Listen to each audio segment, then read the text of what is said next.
और आज हम जिस शख्सियत से आपको रूबरू कराने जा रहे हैं वो हैं जिला ग्रामीण विकास संस्थान जौनपुर के जिले के प्रशिक्षण अधिकारी हैं रघुराज सर।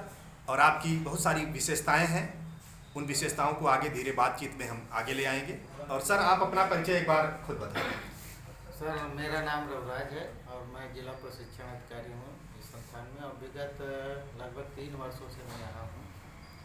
और इसके पहले मैं प्रतापगढ़ रहा, इलाहाबाद रहा, बाराबंकी रहा और इटावा रहा जी। इन जनपदों में मैं अपनी सेवा दे चुका हूँ।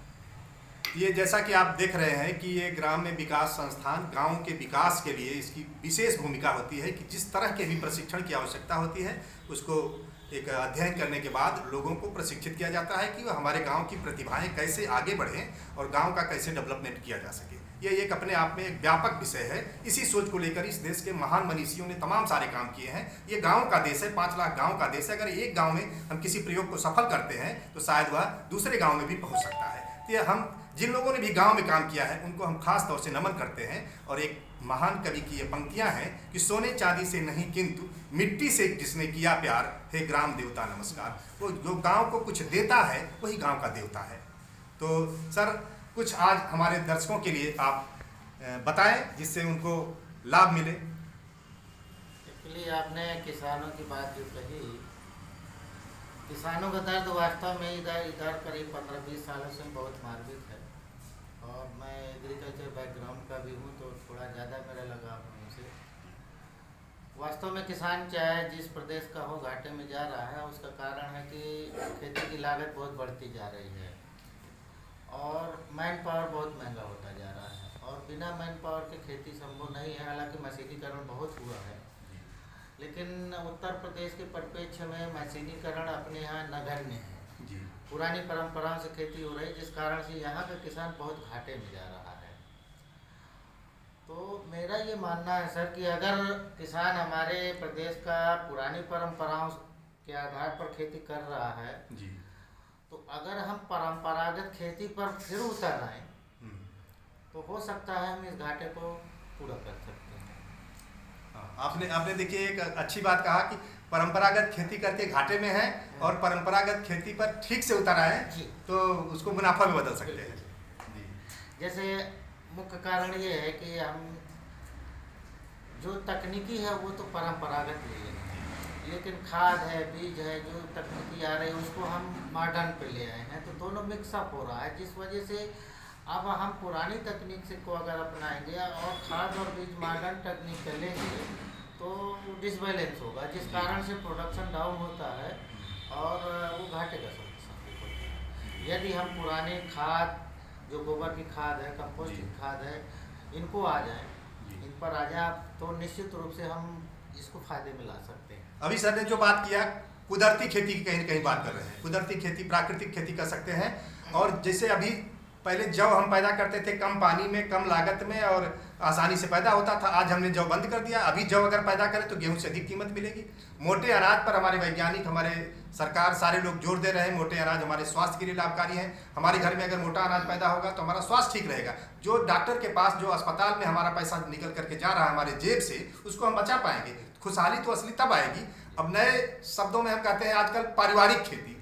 पारिवारिक खेती का मतलब हम ऐसी खेती करें कि जिसको अगर अपना परिवार मान के चलें कि अपने परिवार के लिए जब करेगा तो अधिक खाद नहीं डालेगा, अधिक उसमें वो जहरीले तत्व न जा सकें, इसका ध्यान रहेगा। और वास्तव में हमारी सोच तो कुटुंबकम की है, पूरा विश्व ही अपना परिवार है। जब पारिवारिक खेती करेंगे तो कहीं न कहीं खुशहाली के तमाम रास्ते खुलेंगे। ये आपने बहुत जायज़ और बहुत जिम्मेदारी की बात हमारे सामने रखी है। आपके अध्ययन का क्षेत्र बहुत व्यापक हमें मालूम है और आज की एक बात में हम सारी चीज़ें नहीं समेट सकते। आज आपने खेती पर चर्चा किया है तो और भी हमारे लोगों के लिए कुछ बताएं। और आप कहीं न कहीं आज जो हम आपके पास आए हैं महिला स्वयं सहायता समूहों का संदर्भ है, उनके लिए भी कुछ बता सकते हैं।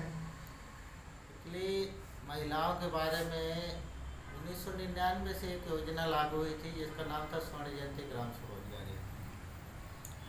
और वो काफ़ी अच्छी सफल हुई। उससे महिलाओं में बहुत अच्छी जागरूकता आई थी और उसका रूप परिवर्तित करके इस समय जो चल रही है NRLM योजना चल रही है, जिसमें महिलाओं के समूह को नए सिरे से जोड़ा गया है और जो पुरानी खामियां थी योजना की उनको दूर करते हुए इसमें संशोधन लाए गए हैं और वास्तव में ये योजना अपने आप में महिलाओं के लिए परिपूर्ण है। अगर वास्तविक रूप से लगन से काम किया जाए और इस पर योजना का जो उद्देश्य है उस पर अगर कार्य करते हैं सरकारी तंत्र और जो महिला समूह हैं दोनों लोग मिलकर अच्छा कार्य करते हैं तो इनको स्वावलंबी बनाने में कोई नहीं रोक सकता।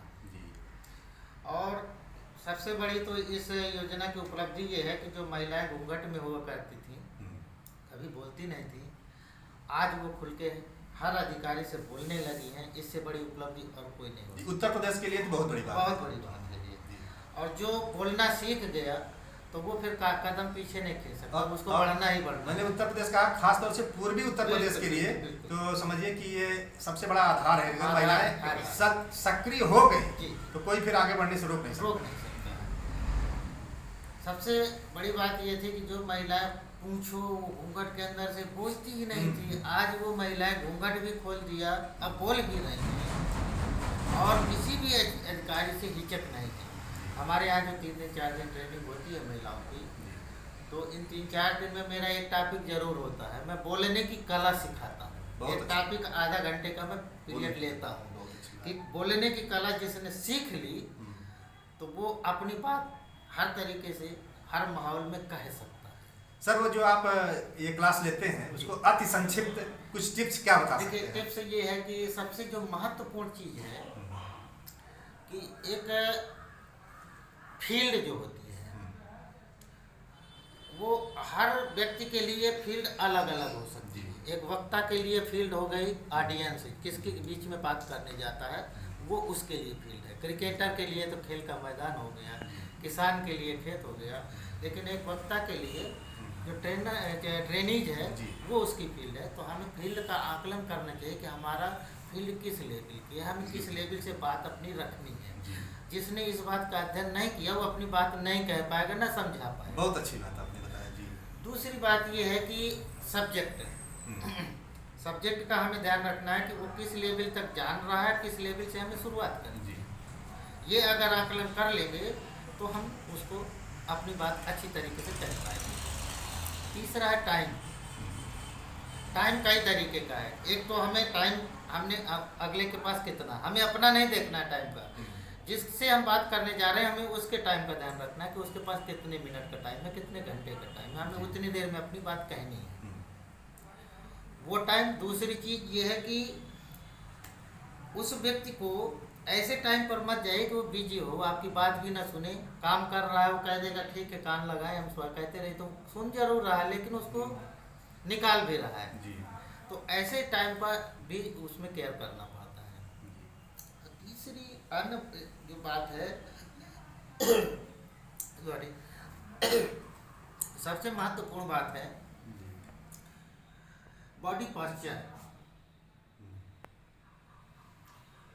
अगर बात जो कर रहे हैं बॉडी पोस्चर हमारा बात के सापेक्ष नहीं चल रहा है तो हम अपनी बात प्रभावी नहीं कर पाएंगे। दूसरे शब्दों में बॉडी लैंग्वेज बात के सापेक्ष जरूर चलनी चाहिए।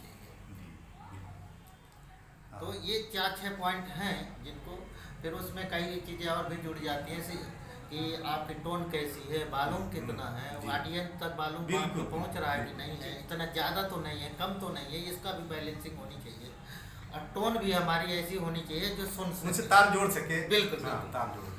आई कांटेक्ट उनसे। आई का एक बहुत बड़ा महत्व है कि एक मान लीजिए अंधा व्यक्ति अगर बात कर रहा है सभी बिंदुओं को वो अप्लाई कर रहा है लेकिन अंधा है तो ऑडियंस 2-3 मिनट तक तो सोचेगा, इसके बाद उसका दिमाग बाहर निकल जाएगा या सोचेगा कि कौन देख रहा है मैं कुछ भी करूं, तो उसका दिमाग नहीं लगेगा। मान लीजिए आँख है वक्ता के पास फिर भी वो ऑडियंस को नहीं देख रहा है तो भी अपनी बात प्रभावी नहीं कर सकता। इसलिए ये आँखों का इतना बड़ा रोल है कि आँख सभी ऑडियंस पर चलनी चाहिए लेकिन एक जगह कहीं टिकनी नहीं चाहिए और 2 मिनट तक ये फिर उसी व्यक्ति से आँख टकरानी चाहिए, क्योंकि 2 मिनट से ज़्यादा हम माइंड को रोक नहीं सकते, उसका माइंड क्लास से बाहर निकल जाए। तो अपनी बात रुकवानी है तो हर 2 मिनट के अंदर फिर नज़र टकरानी चाहिए, लेकिन 2 सेकंड से ज़्यादा नहीं रुकनी चाहिए। नज़र नहीं, उसका असर पूरा जाता है। 2 सेकंड में रुकनी है नज़र और 2 मिनट में फिर देखना। ये जिसने कर लिया निश्चित रूप से अपनी बात को मनवा लिया। देखिए, मैं बात करने आज आया और संयोग से मेरे दर्शकों के लिए, तमाम बुद्धिजीवियों के लिए, शिक्षकों के लिए, विद्यार्थियों के लिए, वकीलों के लिए, वक्ताओं के लिए, नेताओं के लिए ये इस बात में पूरी की पूरी सबक है, पूरा का पूरा पाठ है। इसका फ़ायदा उठा सकते हैं और हमारा यही प्रयास है कि हमारे देश की जो भी प्रतिभाएं हैं, जो भी संसाधन है, मानव संसाधन, वह अधिक विकसित हों और एक अच्छे रूप में तैयार हो सकें और देश के काम आए, समाज के काम आए। अपने जो भी जिस बिजनेस में है, जिस हुनर को वो आगे बढ़ा रहे हैं, उसमें अच्छे ढंग से काम करके वह अगर अच्छे ढंग से काम करते हैं तो हमारे समाज का अच्छा काम हुआ, हमारे परिवार का अच्छा काम हुआ, हमारे पूरे देश का अच्छा काम हुआ और कहीं न कहीं पूरी मानवता के लिए अच्छा काम हुआ। इसकी हमको पूरा ध्यान में रखना चाहिए। आज आपने हमको बोलने की कला पर जानकारी दिया, माननीय रघुराज सर ने। हम अगली बार फिर आपसे नए विषयों पर बात करेंगे और आपके वीडियो अब आते रहेंगे, क्योंकि आप हमारे देश की एक धरोहर हैं, आपकी सोच है। और एक सवाल आपसे जरूर पूछूंगा, आप लेखक भी हैं, आप तमाम विषयों पर लिखते रहते हैं, चिंतनशील रहते हैं, तो क्या आपके परिवार की इसमें भूमिका मदद मिल पाती है कि नाराजगी झेलनी पड़ती है, कि झगड़ा झेलना? नहीं, ऐसा नहीं। एक्चुअली मेरा परिवार का जो बैकग्राउंड फील्ड है, हम पति पत्नी दोनों अलग अलग फील्ड से हैं जी। मेरी पत्नी मेडिकल ऑफिसर है। अच्छा। तो उनका क्षेत्र अलग है, मेरा क्षेत्र अलग है। हालांकि कभी हम लोग जब टाइम मिलता है बैठते हैं और दोनों के क्षेत्र की बात भी करते हैं और उस पर भी हम काम करते हैं। मेडिकल क्षेत्र में भी उनका भी रुचि रहती है, मैं उस पर भी पढ़ता हूँ, लिखता हूँ और बात करता हूँ, और वो मेरे क्षेत्र में बात करती हैं, तो ऐसी कोई दिक्कत नहीं है। अगर वो शारीरिक स्वास्थ्य पर काम कर रही हैं तो आप लोगों के मानसिक स्वास्थ्य पर, सामाजिक स्वास्थ्य पर आपका ज़्यादा चिंतन है, पर्यावरण पर आपका अभी लेख हमने सुना है, देखा है, खेती पर आप काम कर रहे हैं। तो आगे हमारे लिए, आपके लिए हमारे पास पूरा समय है कि हम आपसे लेकर के अपने दर्शकों तक कुछ बातें पहुंचाते रहें। हम आप आगे कुछ ऐसा करते रहेंगे और आपसे फिर मिलेंगे, फिर बात कराते रहेंगे। अगर कुछ खास दर्शकों के लिए कहना चाहें तो अंतिम बात कुछ बताएं। देखिए, ज्ञान तो हर जगह मिलता है और व्यक्ति सुबह से जगता है और शाम के सोते समय तक कहीं न कहीं से ज्ञान मिलता ही रहता है। अगर उसका कुछ अंश भी अगर उपयोग करते हैं तो निश्चित रूप से इस समाज में सुधार आ सकता है। और ये ज़रूर मान के चलें कि बूंद बूंद से सागर बनता है, और ये सोच रखें कि हम सुधरेंगे, जग सुधरेगा, तो निश्चित रूप से ये समाज अच्छा होगा। अपने ज्ञान का सर्वोत्तम सदुपयोग समाज के हित में करना चाहिए। ये थे रघुराज जी के शब्द और हम फिर मिलेंगे आपसे, तब तक के लिए धन्यवाद।